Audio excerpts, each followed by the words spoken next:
Hello, hello. Hi, how are you? Good. How are you? Good. Thanks for doing this. I appreciate it. Let me pin you so that way my face doesn't keep popping up. Okay, I think we're good to start if you are. I don't want to take too much of your time. Sure. Okay, so we're talking obviously about the expected announcement that could be coming tonight from Donald Trump. So, want to also get your input on the national kind of landscape and the local, since you are our resident expert. So, let me know if I ask anything that doesn't make sense, and I'll try to rephrase it for you. But first of all, I guess the most basic question is, what are we expecting tonight? Well, first, I don't think anybody's an expert in the politics of 2022, as evidenced by the fact that nothing went the way everybody expected it to do. Everybody was setting up for a red wave, and we really got kind of more like a purple puddle, I guess. Um, I'm disclaiming any pretense to knowing it all. But what you got going on the Republican side uh, is jockeying for position for 2024 mostly. There's, of course, a large part of the Republican Party that never liked Trump and sees the way the midterms went as a way to get rid of him, which I doubt will work. He's the Energizer Bunny. He just keeps going and going. So I don't think he will bow out. Then there are people who want to be his successor if he doesn't make it, or who are willing to run against him in the primaries. And at this stage, nobody's committed themselves yet, but everybody's sort of trying to prepare the ground. And at any given moment in any political party, there are about 100 people who think they have a shot at being the next president, and about one or two of them who actually do. But politicians have a lot of confidence in themselves. So that's going on. Interestingly, on the Democratic side, it's not that different. There's a big move to get rid of Joe Biden because he's old and doesn't seem to be very with it these days. And in fact, I keep getting Facebook ads from some progressive outfit called Don't Run Joe that basically want me to sign a petition to convince Joe not to run for re-election or something like that, which I think is sort of funny. And they're going to have to look. The obvious successor to Biden, of course, would be Kamala Harris, but she's not very popular either within the party or with voters. But then when you expand beyond her, who knows? So both parties are kind of going to be in turmoil, I think, for the next year or so before things start to settle out in primaries. Now, you mentioned that the midterm election went way different than I think a lot of people thought it was going to go. What is the environment right now after the midterm elections? Well, yeah, I always warn people before elections, no matter whether the polls say they're going to win or lose, not to get cocky if they like the polls, or not to get depressed if they don't, because the polls are just so often wrong now. I think the pollsters really don't know how to put together a sample anymore when nobody answers their phone for numbers they don't recognize, especially young voters. People under 30 really don't answer their phone at all for anybody. And the etiquette in that age group is that actually, that's true even for my friends. It's considered rude to phone without texting first. So nobody just picks up a call. You get it. Yeah. So it's very hard to put together a random sample that reflects what actual likely voters are going to do. And it doesn't have to be off by very much to make your answer off by 5%, and 5% is all it takes to throw the election the wrong way. So there's that. Also, the people vote their gut more than they vote their minds. And I think when they answer pollster questions, they think about stuff and they try to act rationally. But I think when they pull the lever, they often respond more to their feelings. And one thing I find fascinating is that Trump's policies, for example, always polled a lot better than he did. People just didn't like him. And I think he even said that at one point last year. There was a report of some conversation in the White House. We said, people just don't like my personality, do they? And somebody's like, well, yeah. But I think that also makes it hard to figure out what people are going to do. Sometimes they don't know themselves till they walk into the ballot place. And so that's also hard. I think we're going to see a lot of turmoil. It looks like, I hate to even say this before it's done, but it looks like the Republicans are going to hold this very slim majority in the House, and the Democrats are going to have a pretty slim majority in the Senate, but maybe I guess better than last time, it was 50-50 plus Kamala Harris. And that's a recipe for not getting a lot done, which honestly may be the best we can hope for. Okay.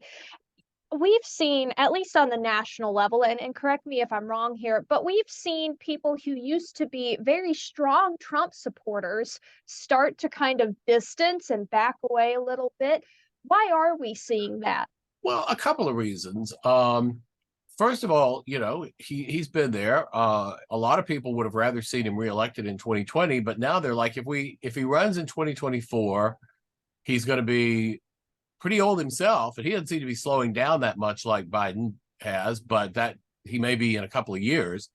And even if he's elected, he can't be elected again. So the most Trump can give you is 4 years in the White House, and then you're back to square one. Whereas if you elect somebody else, and actually anybody else, but people usually talk about Ron DeSantis, you've got a shot at 8 years, and 8 is twice as many as 4, so that's good.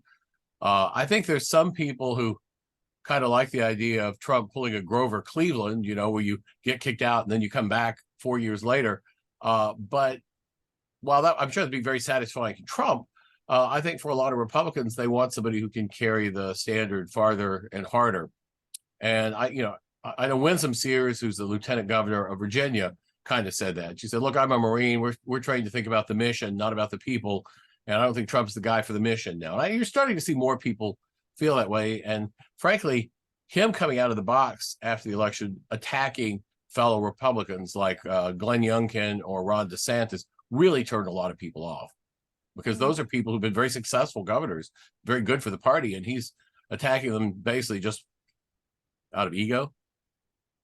And I was about to ask, kind of explain that situation, that relationship as best you can between specifically Trump and DeSantis, because I know Well, that kind of. yeah, DeSantis has been functioning as a sort of a shadow president since 2020. I mean, in the British, they have what's called a shadow government, where the opposition party has its own shadow defense minister and shadow everything ready to move in if parties change.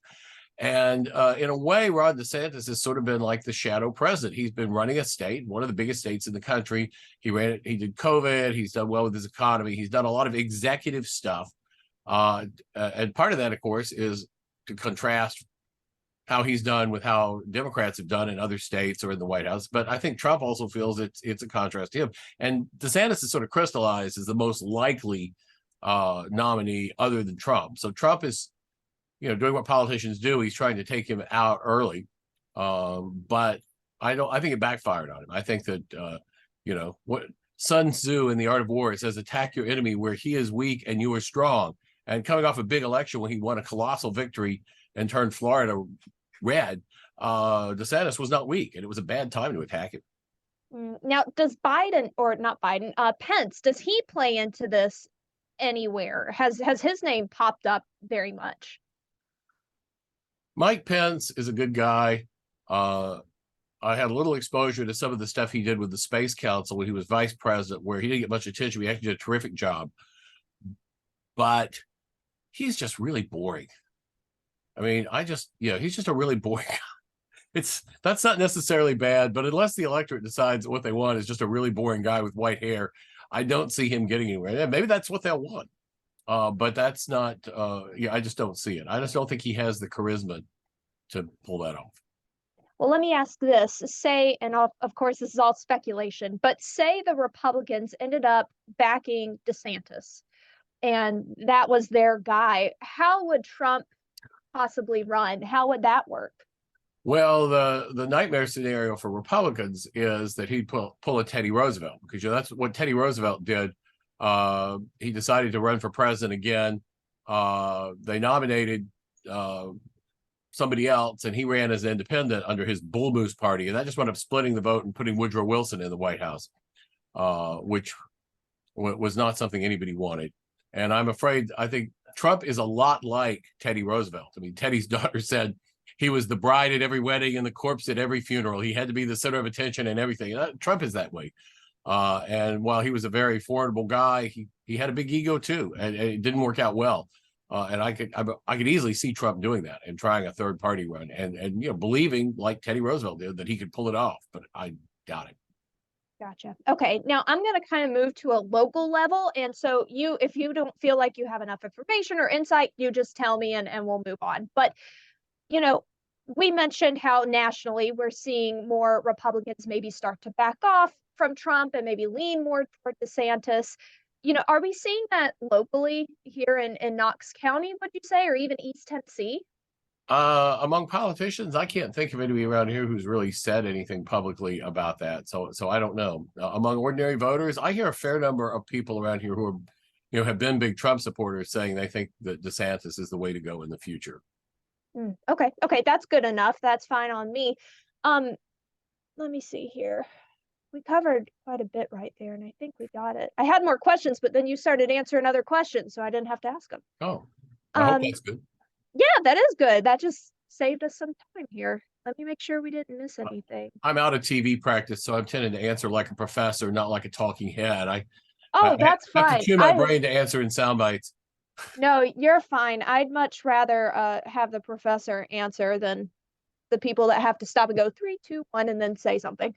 Um, I think that's it. I guess my only other question is, if Trump does come out today and say, this is what we're going to do, what can we expect to see from him and DeSantis moving forward? I'm assuming things are going to amp up more than what we've seen. Is that safe to assume?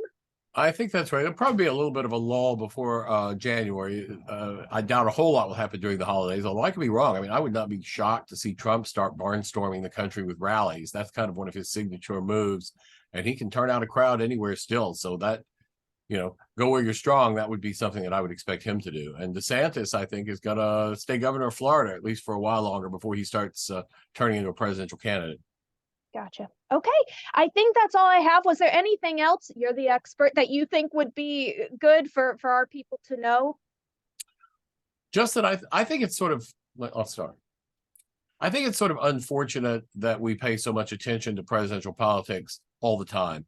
And if the country were running the way the Constitution is designed and the way the framers intended, it would be a lot less important who's president, and people would get a lot less riled up about it. And I wish it were that way, but it's not. Okay. Well, perfect. That's all I need. I believe you were recording, right? I was about to record and then it said I'd have to get your permission and I didn't want Oh, to mess it up. So if you don't mind just sending me that recording. oh, okay. I guess I can do that. I can email it to you, I guess. That works, or WeTransfer, however you want to do it, would be Yeah. easiest. I just didn't Sorry. want to try to take it over. Oh, well, I would have been happy to have you recorded too. My personal thing is just automatically set up to record, so I don't forget. No, Um, that's fine. all right. Well, I will figure out how to send it to you and send it to you shortly. Thank you so much. I appreciate it. Thank you. It may come All from right. my Gmail account because I think Gmail does a better job with these big files than my Outlook. So we'll see. Okay. All right. I'll just stand by then. Thank Thank you. you. Bye. Bye bye.